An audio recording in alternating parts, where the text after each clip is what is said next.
తాకట్లో ఉన్న బంగారాన్ని విడిపించి ఆ రోజున మార్కెట్ ధర కట్టి మిగిలిన డబ్బును మీకు అందిస్తుంది కొమ్మూరి గోల్డ్.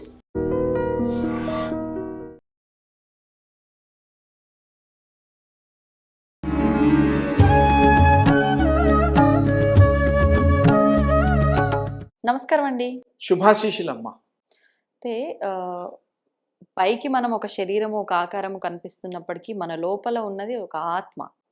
ఆత్మకి, పరమాత్మకి సంబంధం ఉంది అంటూ ఉంటారు. ఆ పరమాత్మే ఆత్మ రూపంలో మన లోపల ఉన్నాడు అంటుంటారు. రకరకాలుగా చెప్తుంటారు ఆత్మ గురించి. ఏదేమైనప్పటికీ మనం చేస్తున్న ప్రతి పనికి కూడా మన భౌతికమైన శరీరమే కారణమా? లోపల ఉన్న ఆత్మ కారణమా? మనం చేస్తున్న ప్రతి పని వల్ల కర్మ అనేది క్రియేట్ అవుతుంది అంటూ ఉంటారు. అది పాపంగా గానీ, పుణ్యంగా గానీ. మరి అది శరీరానికే సంబంధమా? ఆత్మకు సంబంధం ఉంటుందా? మరి ఒకవేళ మనం క్రియేట్ చేసుకున్న ఈ కర్మని తగ్గించాలి అనంటే ఆత్మ ఏమైనా దానికి సంబంధించిన నిర్ణయం తీసుకోవడం గానీ, లేదు అంటే మనం మళ్ళీ జన్మ తీసుకుంటున్నాము అంటే ఖచ్చితంగా మన కర్మని బట్టే జన్మ తీసుకుంటున్నామంటారు. ఈ జన్మ తీసుకునే విధానంలో కూడా ఆత్మ యొక్క ప్రమేయం ఏమైనా ఉంటుందా? దాని గురించి ఒక వివరణ ఇవ్వండి. బాగుందమ్మా.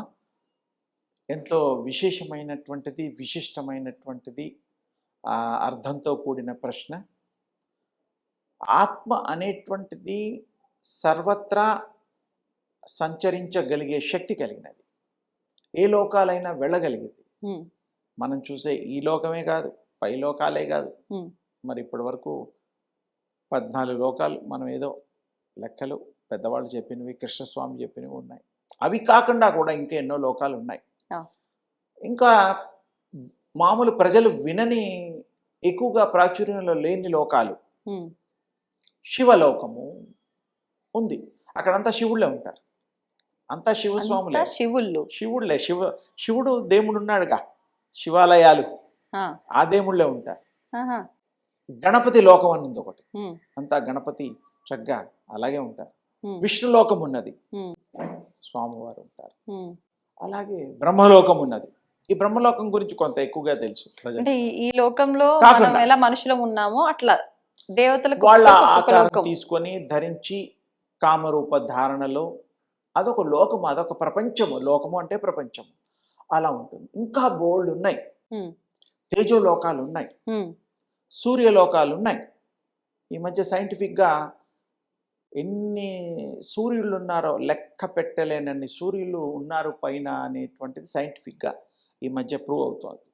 అంటే గోళాలు అంటే మనం ఎన్ని కొత్తగా కనుక్కుంటే అన్నీ యాడ్ అవుతూ ఉంటాయి. ఇప్పటి వరకు కనుక్కున్నవి మనం చెప్పుకుంటాం. పురాణ రూపంలో కానీ ద్రష్టలు చూసేవాళ్ళు, మహిమాన్వితులు, ఉపాసనాపరులు ఉంటారు, వాళ్ళు కూడా చెప్తూ ఉంటారు. మనకి ఎవరైనా అలాంటివి చూడగలుగుతారా అంటే చూడొచ్చు. ఇప్పుడు మీరు కళ్ళు మూస్తే ఒక లోకం, కళ్ళు తెరిస్తే ఒక లోకం. కళ్ళు మూసినప్పుడు మీ ప్రయాణం ఆత్మ ఏమేమి చేస్తూ ఉంటుంది, ఏవేవో గుర్తు అవన్నీ వస్తూ ఉంటాయి. నిద్రపోయేటప్పుడు మామూలుగా నిద్రలో వస్తాయి. కొంతమంది కూర్చుని మెలకులో కూడా ఆలోచనలో పడిపోతే కళ్ళు తెరిచినా కూడా ఆలోచనలోకి వెళ్ళిపోతారు. వెనకటివి, పాతవి. అది ఎంత సత్యమో ఇక్కడ కూడా ఆ ఆత్మ నిర్ణయాలు అమోఘం, అద్వితీయం నిర్ణయాలు. అవి కనుక సర్వ స్వతంత్రత కూడా ఉంది వాటికి. మనకి తల్లి గర్భంలో రావడానికి ఈ వంశము ఇవన్నీ కూడా మామూలుగా మానవులు, స్త్రీలు, పురుషుల్ని కంటూ ఉంటారు. తల్లిదండ్రులు శరీరాలను ఇవ్వగలుగుతారు, ఆత్మల్ని కానలేరు. అది మీరు గమనించాలి. కొంతమందికి మంచి పండు లాంటి పిల్లలు పుడతారు, మంచి తేజస్సు, బంగారం, ఛాయ్. కొంతమందికి మృతంగా చనిపోయిన పిల్లలు పుడుతూ ఉంటారు. ఇప్పుడు తక్కువ అనుకోండి, ఒకప్పుడు. అంటే ఏమిటి, అక్కడ తల్లిదండ్రుల లోపం కాదు, ఏదో రకరకాల జెనెటిక్గా లోపాలు, ఇంకా వాటి గురించి చాలా చెప్తారు. కానీ ఆత్మ నిర్ణయం ఉంటుంది. అది గర్భంలో ఉండగా కూడా దానికి నిర్ణయం ఇష్టం లేదు. గర్భంలో ఉన్నప్పుడు కూడా నిర్ణయం తీసుకుంటే వెళ్ళిపోతుంది.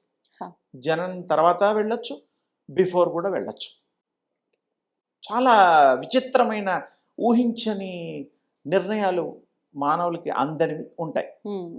ఇక్కడ ఆత్మలు కూడా మరి కర్మలు చేస్తాయి. పూర్వజన్మలో దాన ధర్మాలు చేస్తాయి, పాపాలు పుణ్యాలు చేస్తాయి, కొంతమందికి బాకీలు పడతాయి.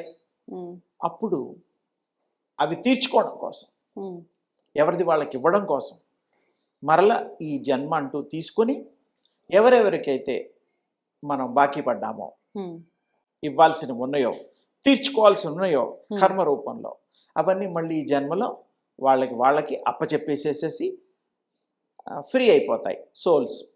నిష్కామ కర్మ పద్ధతిలో ఇంకేం కర్మలు ఉండవు.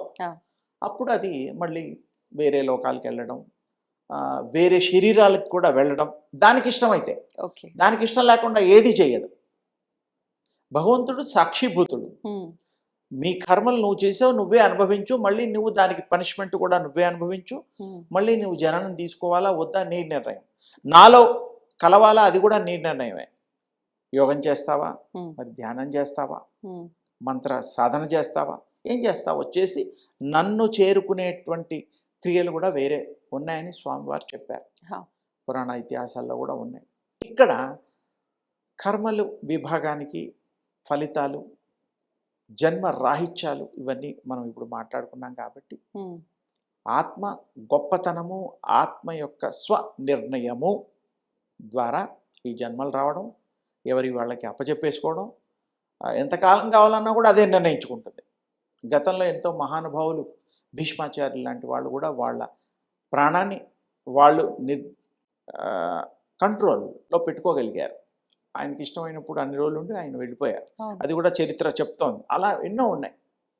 అందుకని ఆత్మకి ఆ స్వతంత్రత ఉందని చెప్పడానికి ఇవి ఉదాహరణ చెప్పడం జరిగింది.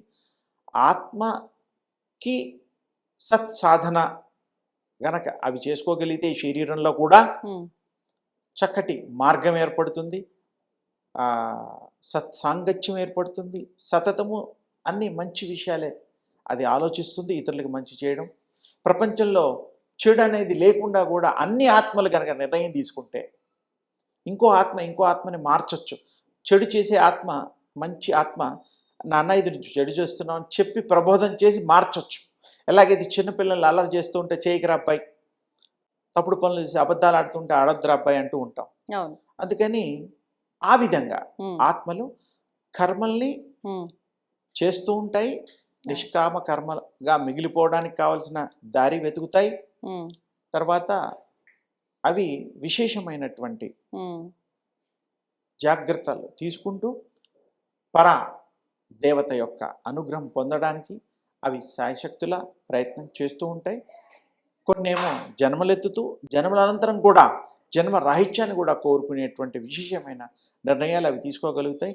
అందుకని ఇది గమనించి విశేషమైన ఈ మానవ జన్మ సదాత్మలుగా మిగిలిపోతూ ఆ భగవంతుడిలో ఐక్యమవుతూ ఉన్న 4 రోజులు సుఖంగా సంతోషంగా పిల్లా పాపలతో వాళ్ళ ధర్మాల్ని కాపాడుతూ డ్యూటీస్ చేస్తూ ధన్యులవుదురుగాక.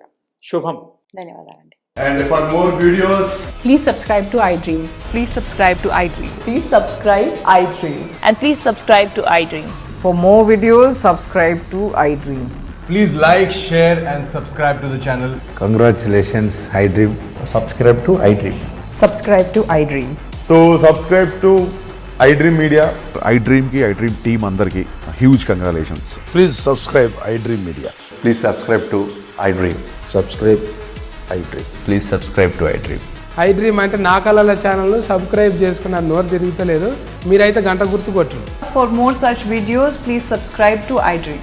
Subscribe to iDream. Please subscribe to iDream. Please subscribe iDream Media. Please do subscribe to iDream. Please subscribe to iDream Media. For best entertainment and information, please subscribe iDream. And don't forget to subscribe to iDream.